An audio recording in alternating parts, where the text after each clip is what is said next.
एक्झाममध्ये तुम्हाला क्वेश्चन असतो, कुठलं एक मटेरियल दिलं असेल, त्या मटेरियलसाठी तुम्हाला विचारलं जातं की याचा यंग मॉड्युलस किती असेल ते फाइंड करा. काही वेळेस क्वेश्चन असतो याचा बल्क मॉड्युलस फाइंड करा, आणि काही वेळेस क्वेश्चन असतो त्याच मटेरियलचा मॉड्युलस ऑफ रिजिडिटी फाइंड करा. मेनी टाइम्स विद्यार्थी जनरली यामध्ये कन्फ्युजन होत असतं की यंग मॉड्युलस काय असतो, मॉड्युलस ऑफ रिजिडिटी काय आहे आणि बल्क मॉड्युलस काय आहे. या सर्वांविषयी आज माहिती घेण्यासाठी I am here to welcome all. आजच्या इलेक्ट्रिसिटीच्या लेक्चर नंबर 4 मध्ये आज आपण यंग मॉड्युलस काय असतं, मॉड्युलस ऑफ रिजिडिटी काय आणि बल्क मॉड्युलस काय याविषयी डिस्कस करणार आहोत. चला मग करूया सुरुवात. सो फर्स्ट ऑफ ऑल जो टॉपिक घेतला आहे तो आहे आपला इलेस्टिसिटीचा, आणि ह्या इलेस्टिसिटीमध्ये प्रिव्हियस लेक्चरमध्ये ग्राफ बघितलेला होता. त्या ग्राफमध्ये एक आपण सिंपल कन्सेप्ट घेतलेली होती. मी तर ग्राफ परत रीड्रॉ करतो.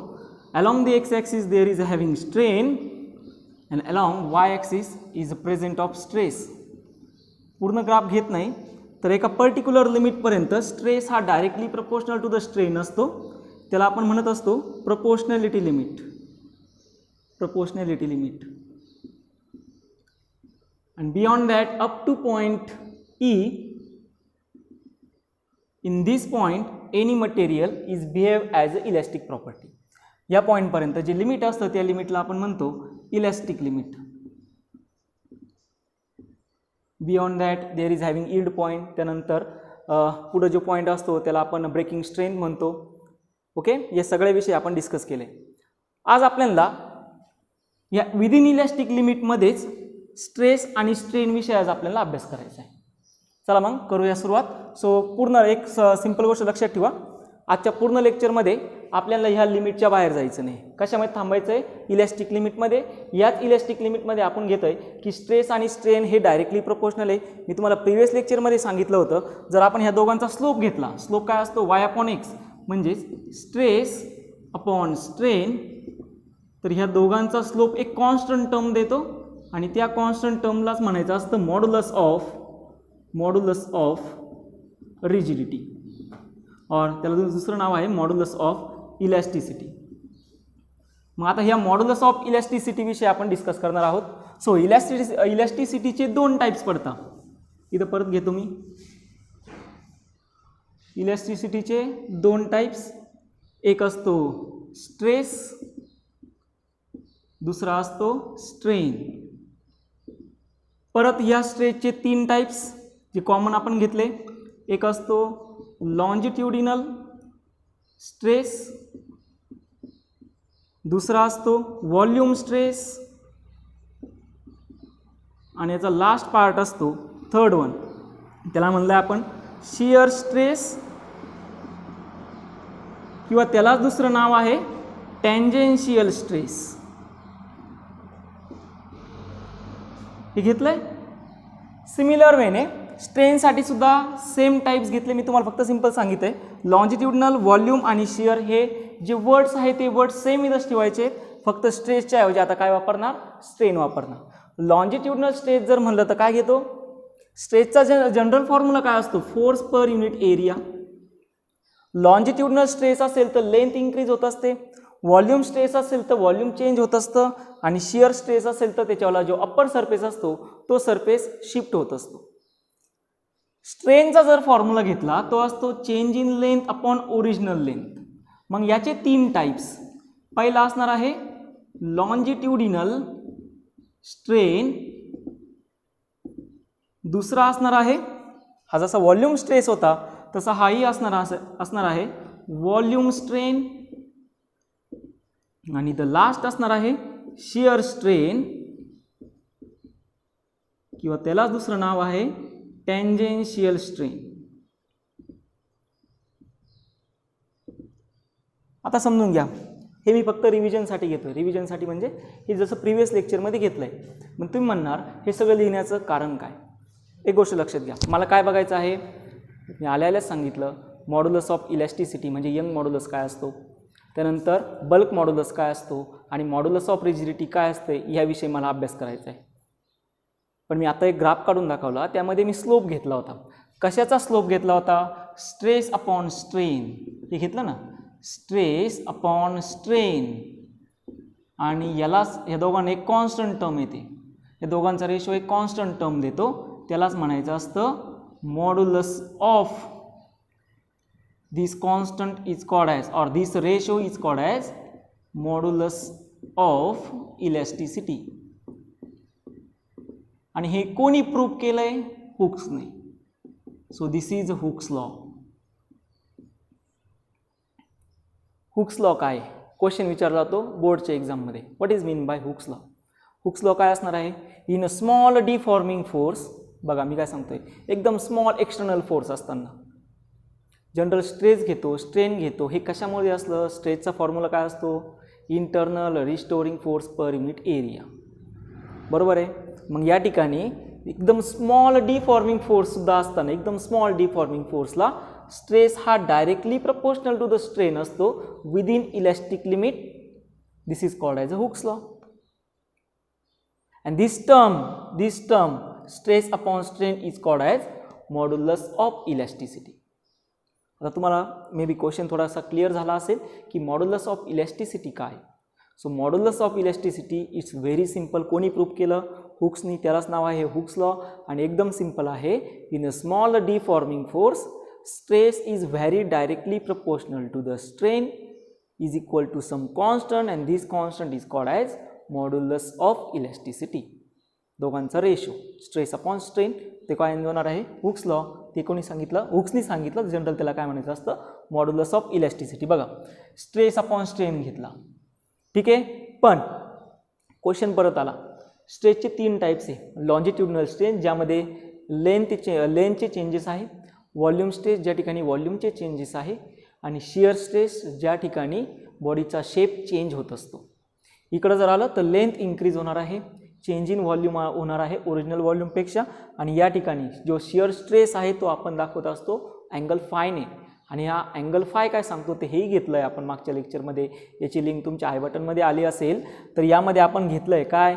जो काही डिस्प्लेसमेंट होतं अप्पर सरफेसचं, displacement of upper surface divided by distance between 2 faces, हा अँगल आपण घेतला होता आणि तो अँगल येतो फाय. सो शिअर स्ट्रेस आपण सिंपल दाखवणार आहोत फायने. मग जसं की मॉड्युलस ऑफ इलॅस्टिसिटी म्हणजे ratio of stress divided by strain. So या ठिकाणी तुमचा फर्स्ट रेशो असेल. आता हा रेशो झाला. दुसरा रेशो कोणाचा घ्यायचा? Longitudinal stress divided by longitudinal strain. याला म्हणायचं असतं Young's modulus. So Young's modulus तो दाखवला जातो वायने. मी परत डिटेलमध्ये घेतो याला. दोघांचा ratio longitudinal stress divided by longitudinal strain,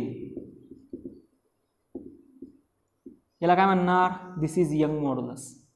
त्यानंतर volume stress divided by volume strain, this is called as a bulk modulus. तो दाखवला जातो केने. यंग्स मॉड्युलस दाखवला गेलेला आहे वायने, बल्क मॉड्युलस दाखवला गेलं आहे केने. बल्क मॉड्युलस येऊन जाणार आहे व्हॉल्यूम स्ट्रेस डिवायडेड बाय असणार आहे व्हॉल्यूम स्ट्रेन, याला काय म्हणायचं?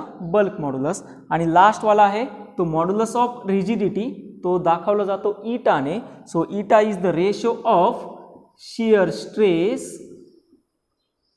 Divided by shear strain. May be हा पॉईंट सर्वांचा क्लिअर झाला असेल. सिंपल रेशो आहे longitudinal stress divided by longitudinal strain, volume stress divided by volume strain आणि shear stress divided by shear strain. एका ठिकाणी लेंथ चेंज झाली त्याला म्हणायचं यंग्स मॉड्युलस, एका ठिकाणी व्हॉल्यूम चेंज झालं त्याला म्हणायचं बल्क मॉड्युलस, आणि एका ठिकाणी शेप चेंज झाला त्याला काय म्हणणार? Modulus of rigidity. क्वेश्चन पडतो what is mean by modulus.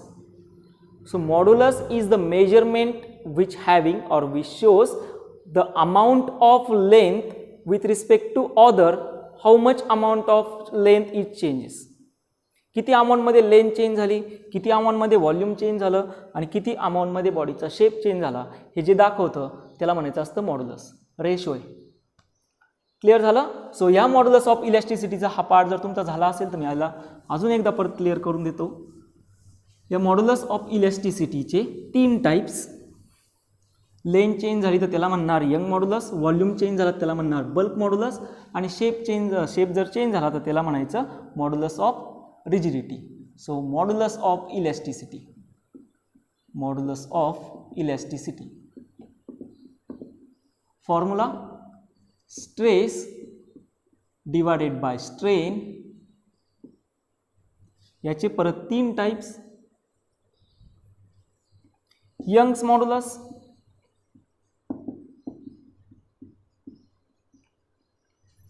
Young's modulus of elasticity. Okay, याचा सेकंड टाइप आहे bulk modulus, bulk modulus of elasticity.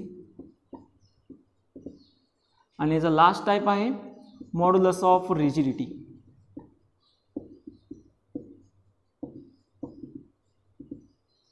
Modulus of rigidity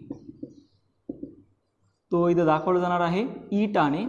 bulk modulus दाखवला जातो के ने आणि यंग्स मॉड्युलस दाखवला जातो capital Y. This is capital K आणि तो असेल ईटा. हा रेशो असणार आहे, हे दिसतंय सर्वांना.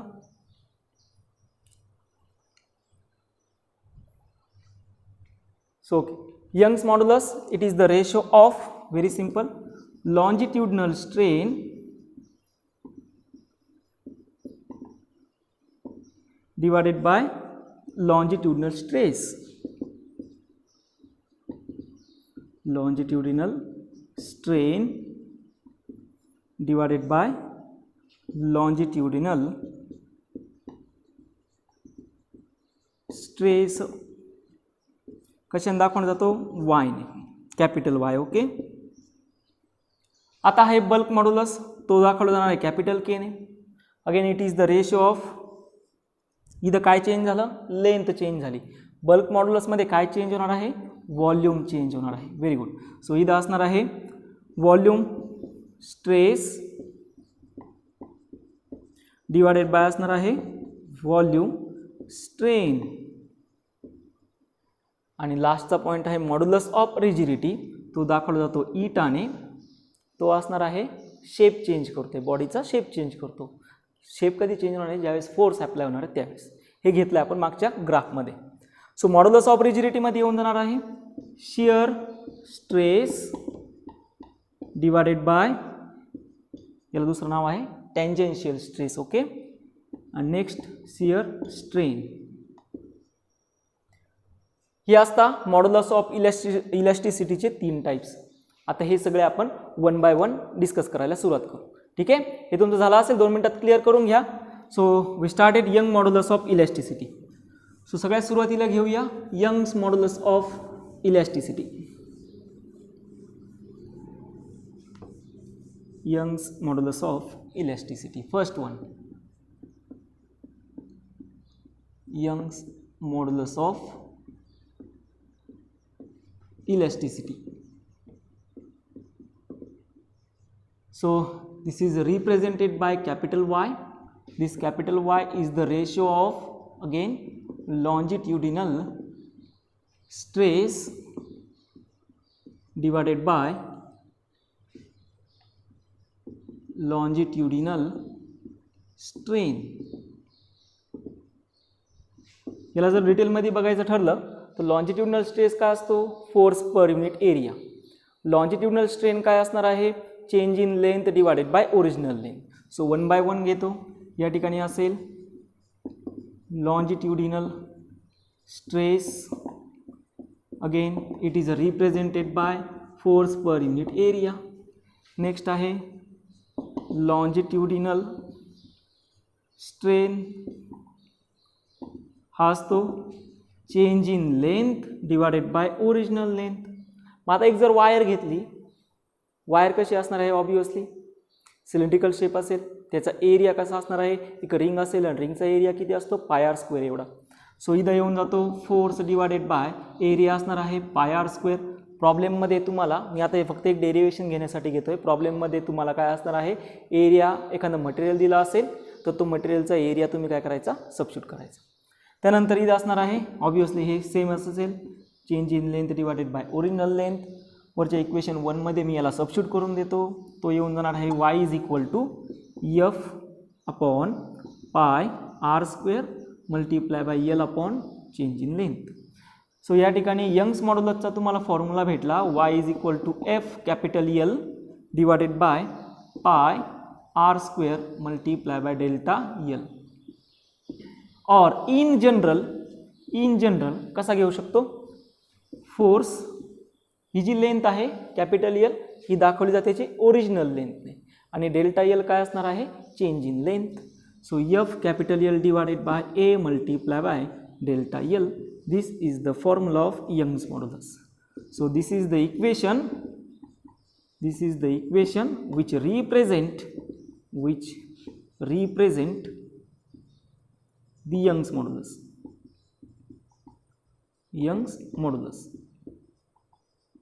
दिसतंय?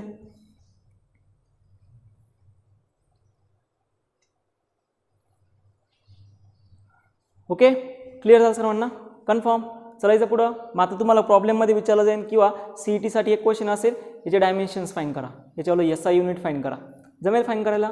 चला घेऊया मग. SI युनिट काय असते याच्याला, चला सांगा बरं सर्वांनी. SI युनिट काय असेल तुम्ही कमेंट बॉक्समध्ये सांगू शकता. SI युनिट, व्हेरी गुड, ते येऊन जातं Newton per metre square. Dimensions काय असतील तेही कमेंट बॉक्समध्ये तुम्ही सांगू शकता. डायमेन्शन येऊन जातो M1 L-1 T-2, हे झाले त्याच्यावरचे डायमेन्शन्स. क्लिअर झालं, कन्फर्म. ओके, आता हे झालं तुमच्यावालं बोर्डसाठी किंवा JEE मेन्ससाठी. ॲडव्हान्ससाठी तुम्हाला याच्यामध्ये एक ॲडव्हान्स टर्म असते. कुठली ॲडव्हान्स टर्म असते, चला घेऊया मग. So next, increment of length. कारण की यंग्स मॉड्युलस हे कम्प्लिटली डिपेंड आलं ज्यावेळेस एखाद्या मटेरियलची लेंथ चेंज होणार आहे त्यावेळेस, बरोबर. मग आता आपण काय करूया, ॲडव्हान्समध्ये तुम्हाला ते ॲक्च्युअली स्मार्ट असतं. ते काय करता, एक वायर दिलेली असते तुम्हाला, ती असे या ठिकाणी सपोर्टेड असते, रिजिड सपोर्ट असतो आणि ही तुम्हाला वायर दिली जाईल, अशी एक वायर दिली जाईल आणि तुम्हाला विचारलं जाईल what is the change in length of that wire with its own weight. तुम्ही म्हणणार याची लेंथ कधी चेंज होणार, ज्यावेळेस याला काही वेट अप्लाय केलं असेल त्यावेळेस. पण एक समजून घ्या, इलॅस्टिसिटी प्रॉपर्टीमध्ये आपण घेतलं आहे की मटेरियल ज्यावेळेस तो हँगिंग असेल कुठल्याही एका पार्टला, रबर असेल त्यावेळेस त्या पार्टवरती, ज्या पार्टला तो अटॅच आहे, या रिजिड सपोर्टला ते अटॅच आहे, तर या ठिकाणी हे मॉलिक्युल्स याला होल्ड करून ठेवण्यासाठी काहीतरी फोर्स अप्लाय करणार आहे. म्हणजेच ही जी वायर आपण घेतली यामध्ये कुठेतरी टेन्शन डेव्हलप झालं असेल, टेन्शन प्रोड्यूस झालं असेल आणि आपण स्ट्रेसचा फॉर्म्युला घेतो. काय असतो stress, force per unit area ना. हा फोर्स कोणचा आहे, इंटरमॉलिक्युलर फोर्सेस.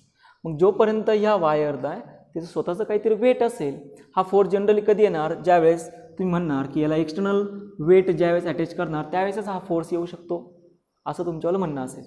बट प्रत्येक केसमध्ये तसं काही होत नाही. हे तुम्ही व्हर्टिकली अटॅच केलं आहे म्हणजे ग्रॅव्हिटी याचा रोल काहीतरी पार्ट करत असेल ना, ग्रॅव्हिटी याला खेचत असणार आहे आणि because of that gravity the wire is stretch. आणि स्ट्रेच जर झाली तर त्याची लेंथ काहीतरी चेंज होणार आहे आणि तुम्हाला ॲडव्हान्समध्ये तोच क्वेश्चन विचारला जातो की ही जी वायर आहे how much amount of length is increase bye its on, म्हणजे किती लेंथ त्याची वाढलेली आहे हे तुम्हाला विचारलं जाईल without applied any external force. असा ॲडव्हान्समध्ये क्वेश्चन असतो.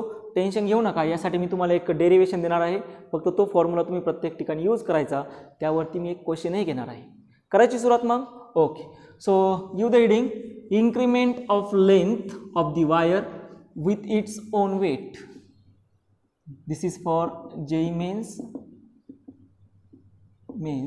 Plus Advance. बोर्डमध्ये याच्यावर क्वेश्चन नाही हा. मेन्स प्लस ॲडव्हान्ससाठी क्वेश्चन असेल. Increment of length of wire with its own weight. करायची सुरुवात मग. चला, सो काय असेल या ठिकाणी, एक रिजिड सपोर्ट असेल, त्यानंतर मास M असणारी,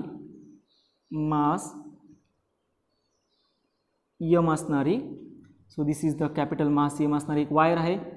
याची जी लेंथ आहे ती आहे कॅपिटल L एवढी, बरोबर. आणि आता याच्यावर ग्रॅव्हिटी काहीतरी इफेक्ट करेल. Because of that gravity the wire is stress.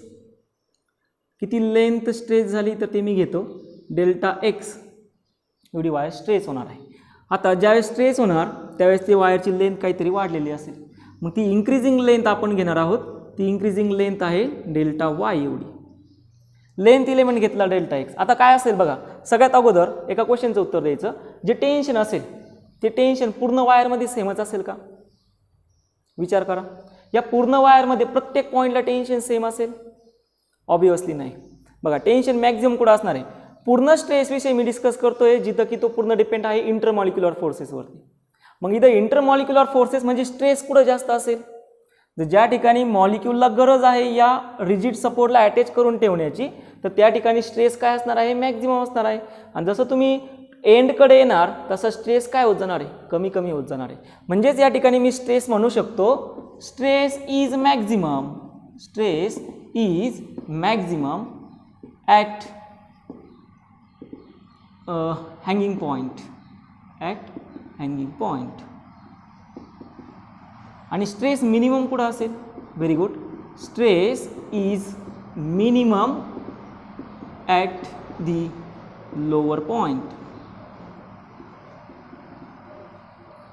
हे तर सर्वांना क्लिअर आहे. म्हणजे शाळेतला मुलगा सुद्धा सांगू शकतो की एखादा रबर घेतली असेल किंवा वायर घेतली असेल, तुम्ही हातात पकडली, तिला वेट जर अटॅच केला तर तुमच्या पॉईंट ऑफ सस्पेन्शनला म्हणजे जे हातात पकडली आहेत त्या ठिकाणी तुम्हाला असं वाटतं की या ठिकाणी फोर्स हा मॅक्झिमम आहे.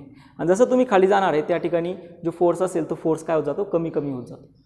ऑब्वियसली प्रत्येक मॉलिक्यूलचं काम काय आहे? या प्रत्येक मॉलिक्यूलचं काम काय आहे? याला पकडून ठेवणं. म्हणून काय करणार? प्रत्येक मॉलिक्यूल त्या ठिकाणी फोर्स अप्लाय करत चालणार. आणि जसं तुम्ही खाली येत जाणार तसा फोर्स हा कमी होत जाणार. म्हणजे टेन्शन हँगिंग पॉईंटला जास्त असेल आणि जसं खाली येणार तसं टेन्शन काय होत जाणार आहे? कमी होत जाणार आहे.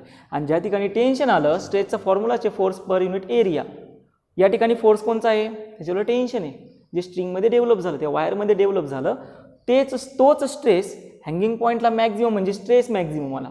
आणि लोअर पॉईंटला गेले तर स्ट्रेस काय होत चालला? मिनिमम होत चालला. ओके. त्यानंतर किती लेंथ इन्क्रीज झाली तर ती लेंथ आहे एक्स एवढी. ह्या डेल्टा एक्स पासून लोअर एंडपर्यंत किती लेंथ आहे? एक्स एवढी. सो मी इथं घेतो consider a length element delta X. Okay. मी याला डी एक्स म्हणलं तर चालेल. याला म्हणतो मी डी एक्स आणि याला म्हणतो मी डी वाय.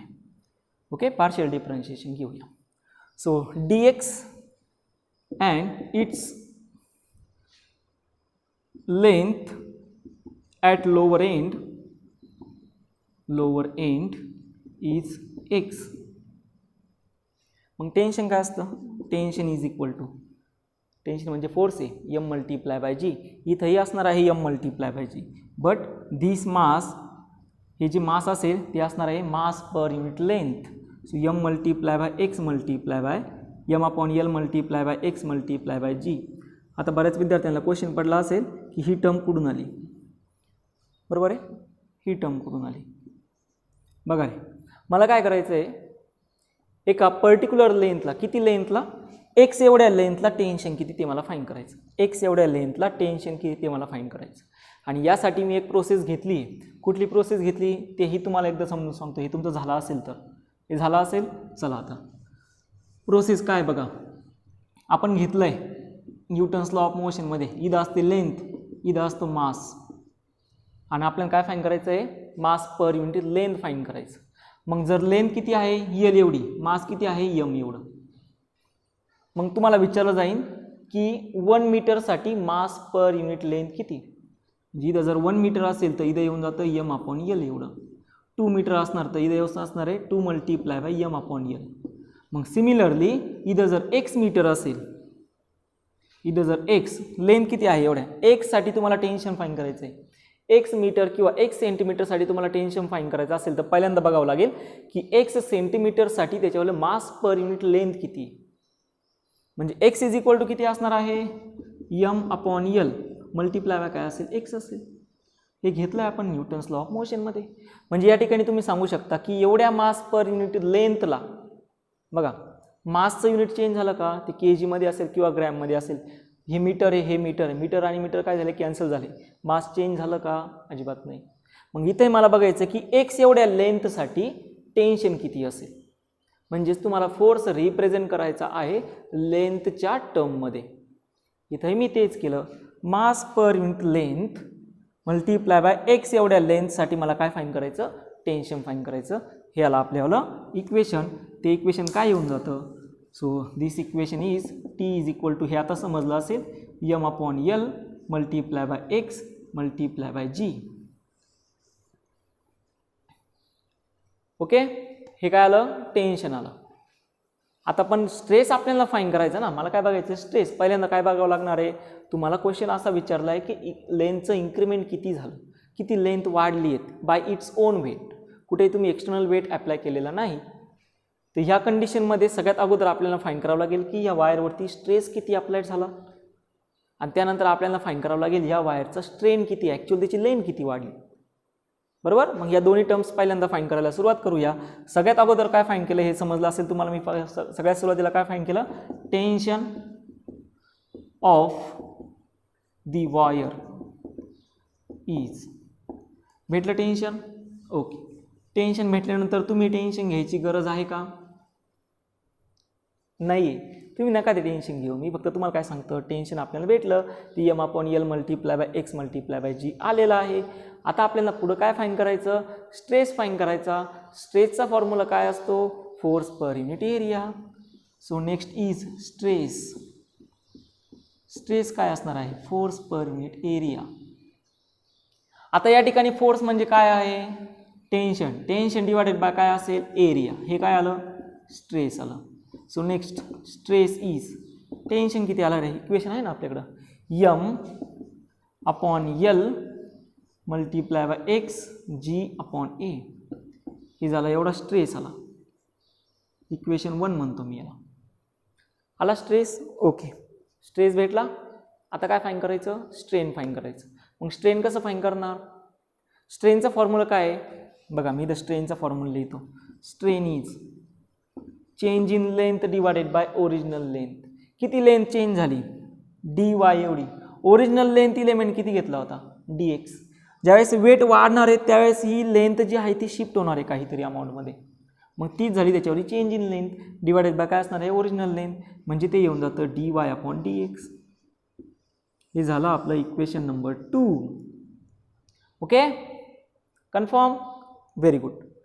पण आता तुम्हाला क्वेश्चन पडला असेल की या ठिकाणी ॲक्च्युअल लेंथ किती वाढली. चला, पण आता इथे एक क्वेश्चन समजून घेऊया, टेक्निक समजून घेऊया. काय वाढतंय, लेंथ वाढते. मला काय मोजायचं आहे, किती लेंथ वाढली मला मोजायचं आहे, म्हणजे मला काहीतरी मेजर करायचं आहे. आणि लेंथ मेजर करण्यासाठी इलॅस्टिसिटीमध्ये आपल्याकडे एक टर्म आहे आणि त्या टर्मचं नाव आहे मॉड्युलस ऑफ, किंवा त्याला दुसरं नाव आहे यंग्स मॉड्युलस ऑफ इलॅस्टिसिटी. त्या यंग मॉड्युलस ऑफ इलॅस्टिसिटीमध्ये आपण मेजर करत असतो लेंथ किती वाढली.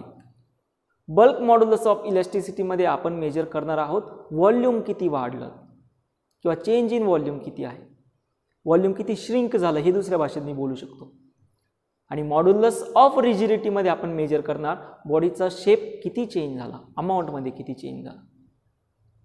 क्लिअर झालं. आणि तुम्हाला ॲक्च्युअल प्रॉब्लेमच काय आहे की इन्क्रीमेंट ऑफ लेंथ, लेंथ किती वाढली हे आपल्याला मेजर करायचं आहे. लेंथ मेजर करायची, डोळे झाकून वापरायचं यंग्स मॉड्युलस.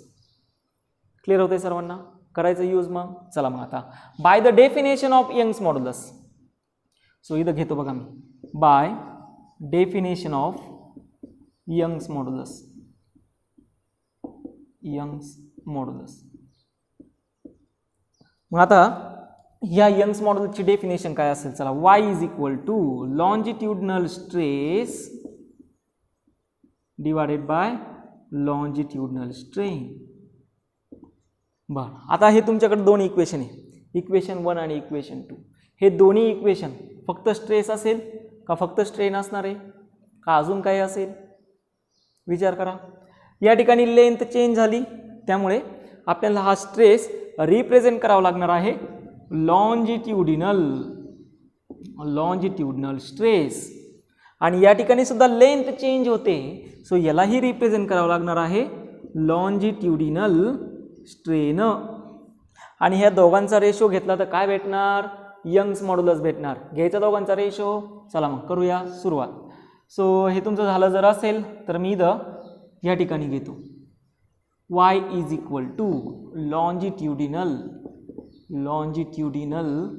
स्ट्रेस, इथं घेतलंच आहे already, longitudinal stress divided by longitudinal strain, तो येऊन जातो m/l multiply by x g upon A divided by असणार आहे, बोला किती असणार, dy/dx, म्हणजे तो इथं आला.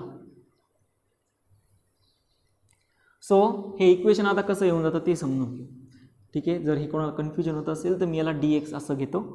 नाव here is y is equal to, करायची सुरुवात काय येऊन जातं बघा, m/l x g upon A multiply by काय आहे dy, त्याच्यानंतर इकडं काय असणार आहे, हा वरती जाईल ना असं इथं वरती, म्हणजे तुकडं येऊन जातो मल्टिप्लाय बाय dx. क्लिअर झालं. यंग्स मॉड्युलस हा y आहे, हा dy आहे. हा यंग मॉड्युलस कॅपिटल वायने रिप्रेझेंट केला जातो, जो ॲक्च्युली कॉन्स्टंट असतो. मी तुम्हाला सांगितलं आहे बघा, स्ट्रेस अपॉन स्ट्रेन जर घेतला तर ती टर्म कॉन्स्टंट येऊन जाते, आणि त्या कॉन्स्टंटला काय म्हणायचं आहे, मॉड्युलस ऑफ इलॅस्टिसिटी. आता longitudinal stress divided by longitudinal strain जर घेतला तर ह्या दोघांचा रेशो एक कॉन्स्टंट टर्म देतो, त्या कॉन्स्टंट टर्मला आपल्याला म्हणायचं आहे यंग्स मॉड्युलस ऑफ इलॅस्टिसिटी. म्हणजे y हा काय असणार आहे या ठिकाणी, कॉन्स्टंट असेल. सो मी याला रिअरेंज करतो, y multiply by dy. Clear झालं. बघा मी परत एकदा समजून सांगतो, हा कॅपिटल Y काय आहे, कॉन्स्टंट टर्म आहे. ज्यावेळेस तुम्ही याला इंटिग्रेट करणार किंवा डिफरन्शिएट करणार, अजिबातही त्या yचं डिफरन्शिएशन करायचं नाही.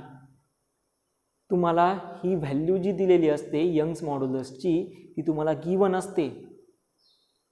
क्लिअर होते सर्वांना. त्याच्यावरती मी एक प्रॉब्लेम घेतो, टेन्शन घेऊ नका. आत्ता फक्त एवढं समजून घ्या की एक मला डेरिवेशन घ्यायचं आहे, तुम्ही फक्त त्या डेरिवेशनवरती कॉन्सन्ट्रेट करा. त्यासाठी मी काय काय करतो ते पहिल्यांदा समजून घ्या. y मल्टिप्लाय बाय dy केला, फाईन आहे. ओके, चला पुढे काय असेल, m/l.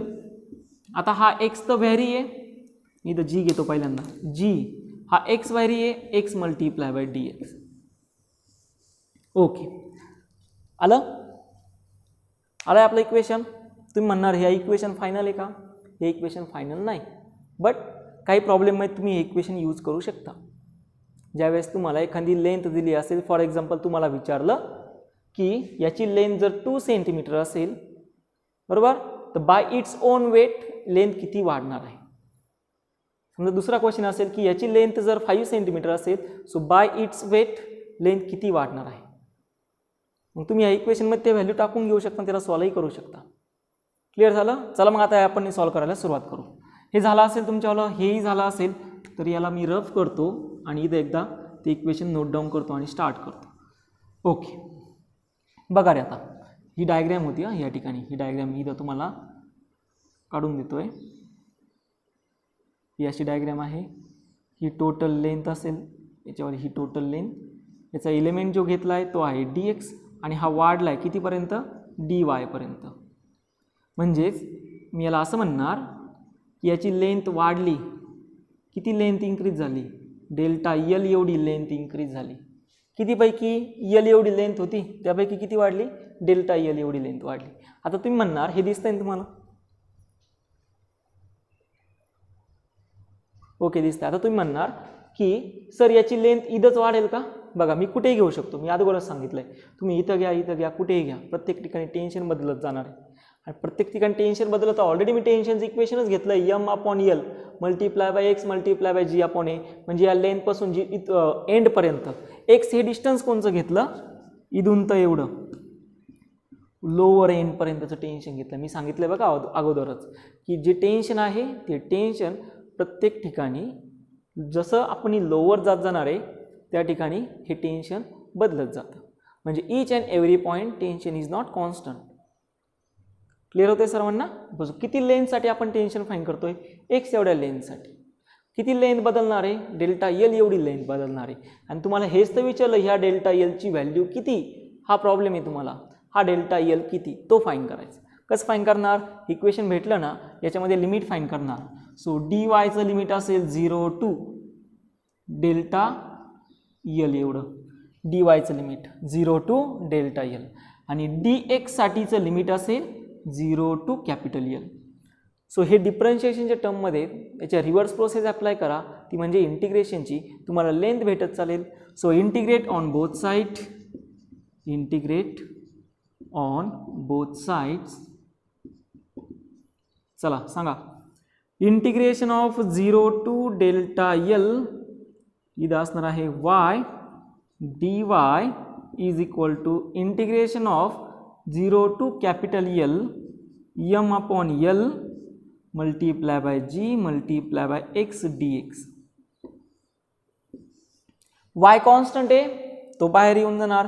m upon L multiply by g हाही कॉन्स्टंट आहे, तोही बाहेर येऊन जाणार. व्हेरिएबल कोण उरलं इथं? फक्त dy. हा y व्हेरिएबल नाही. परत एकदा सांगतो बघा, हा y ॲक्च्युअली रेशो आहे जो की कॉन्स्टंट टर्म सांगतोय.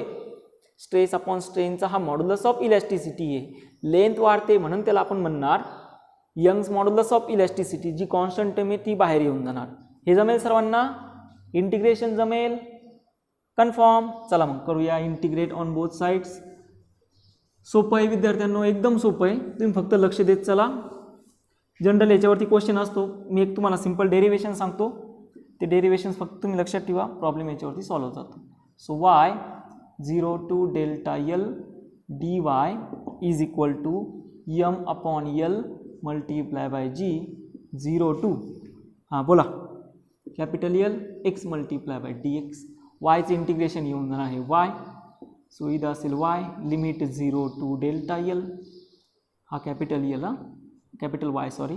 सो इथं असणार आहे m upon L multiply by g. इथं असणार आहे x square upon 2 0 to capital L. मग आता काय राहिलं? फक्त व्हॅल्यू सबस्टिट्यूट करून द्यायच्या, ॲन्सर आलं. सो y डेल्टा L इथं असणार आहे m upon L multiply by g. इथं असेल L स्क्वेअर अपॉन 2. इथला एक L आणि इथला एक L कॅन्सल होऊन जातो. So we get y delta L. Okay, so here is y delta L. इथं असणार आहे m L g अपॉन 2. क्लिअर झालं? एरिया होता का रे? हो, एरिया पण होता. एरिया राहिला आता. क्लिअर झालं? या प्रत्येक ठिकाणी एरिया राहिला. इथं पण एरिया असेल, इथं पण एरिया असेल. तुम्ही ते प्रिव्हियस याच्यामध्ये कवर करून घ्या. क्लिअर झालं? कन्फर्म. तुम्हाला काय विचारलं आहे? Increment of length. आत्ता इन्क्रीमेंट ऑफ लेंथ भेटली का? भेटली. कशी अरेंज करणार? Delta L is equal to m L g upon 2a multiply by y. Okay, so here is the equation. This is the very important equation. Delta L is equal to m L g upon 2a multiply by y. This is the equation which is actually gives us a very important result, that is whenever any external weight is absent, how much the amount of or the amount of length of the wire itself increases. त्याच्या स्वतःच्या वेटनी length किती वाढू शकते? तर एवढी length वाढू शकते. किती? Delta L m L g upon 2a multiply by capital Y. So this is the equation. This is the equation which is used to find the increment of length. Increment of length by its own weight.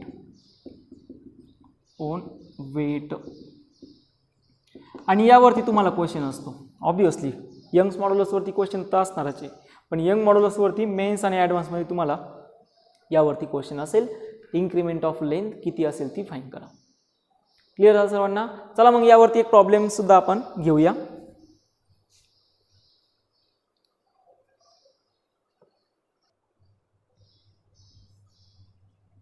असा हा problem तुम्हाला दिला आहे. Problem काय ते सांगतो बघा. A rubber rope of length 8 metre is hung from the ceiling of room. बघा काय केलं आहे, तर या ठिकाणी एक रोप ऑफ लेंथ आहे, तो असा सिलिंगला अटकवलेला आहे आणि याची लेंथ जी आहे ती लेंथ आहे 8 मीटर एवढी.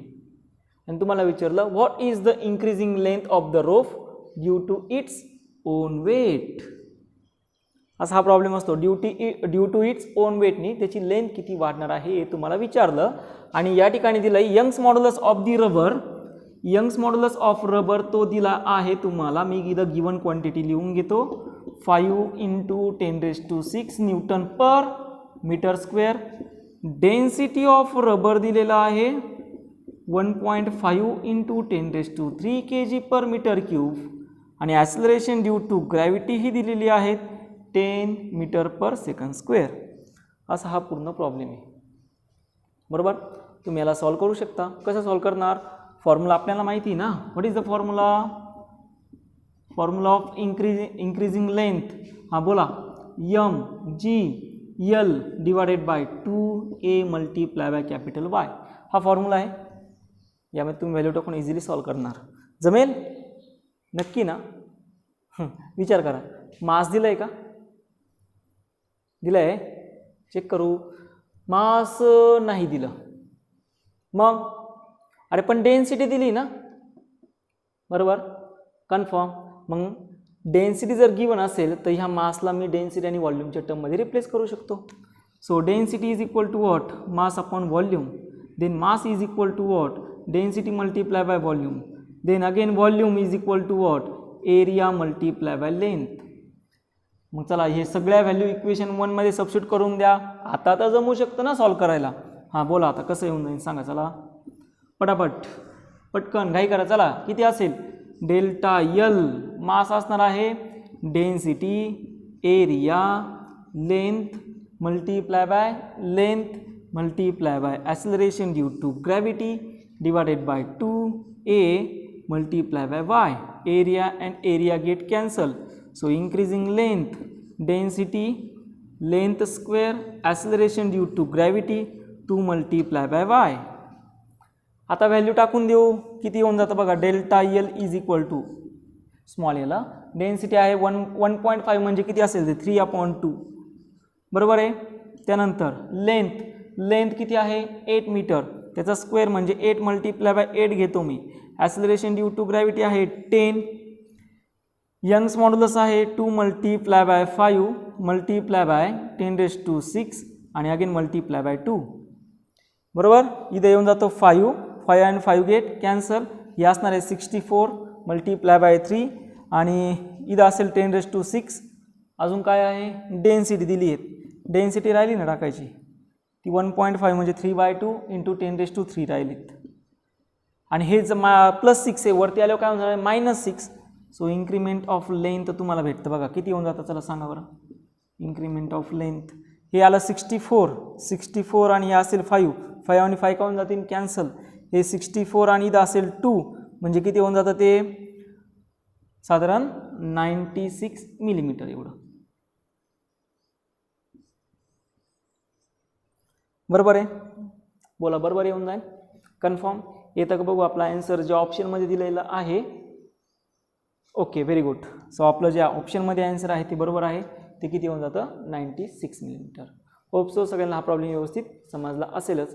यावरती मी तुम्हाला अजून एक होमवर्क देतो. होमवर्कमध्ये सांगितलं आहे याची लेंथ दिलेली आहे 4 मीटर. त्यानंतर तुम्हाला विचारलं आहे increment of length, young modulus दिला आहे तोच 5 × 10⁶. डेन्सिटी ऑफ रबर काही बदलणार नाही, सगळ्या बाकीच्या व्हॅल्यू तशाच असतील, फक्त तुम्हाला लेंथ बदललेली आहे. लेंथ आहे किती 4 मीटर एवढी. अरे यंग मॉड्युलस कॉन्स्टंट येते, रबरचं चेंज होत नाही, ते 5 × किती असणार आहे 10⁶. डेन्सिटी ऑफ दी रबर सुद्धा काय असेल 1.5 × 10⁻³ कन्फर्म झालं. सो आजच्या लेक्चरमध्ये आपण हुक्स लॉ घेतला. What is mean by Hooke's law, it is the ratio of stress divided by strain which is equal to some constant and that constant is called as a modulus of elasticity. But stress आणि strain चे 3 types पडतात, longitudinal stress, volume stress, shearing stress. strain चे 3 types पडतात, longitudinal strain, volume strain आणि त्यानंतर तिसरा असतो shear strain. longitudinal stress divided by strain केलं तर लेंथ वाढत चालते, ती is equal to constant term असेल, त्या कॉन्स्टंटला म्हणायचं असतं Young's modulus of elasticity. Volume stress divided by volume strain जर केलं तर ते येऊन जातं बल्क मॉड्युलस ऑफ इलॅस्टिसिटी. आणि जर आपण shearing stress divided bye shearing strain जर केलं तर ते जे आन्सर असतं किंवा तो जो रेशो असतो त्या रेशोला म्हणतो आपण मॉड्युलस ऑफ रिजिडिटी. आत्ता आपण यंग मॉड्युलस विषयी पूर्ण माहिती घेतलेली आहे. उद्याच्या लेक्चरला आपण बल्क मॉड्युलस काय असतं, मॉड्युलस ऑफ रिजिडिटी कशा पद्धतीने मोजलं जातं, कशा पद्धतीने काउंट केलं जातं आणि पॉइसॉन्स रेशो काय असतो याविषयी आपण उद्या डिस्कस करणार आहोत. जर आजचं लेक्चर तुम्हाला आवडलं असेल तर लाईक आणि शेअर करायला विसरू नका. आपल्या फिजिक्स इन्स्टिट्यूट या चॅनलला नक्की सबस्क्राईब करा. Okay, thank you.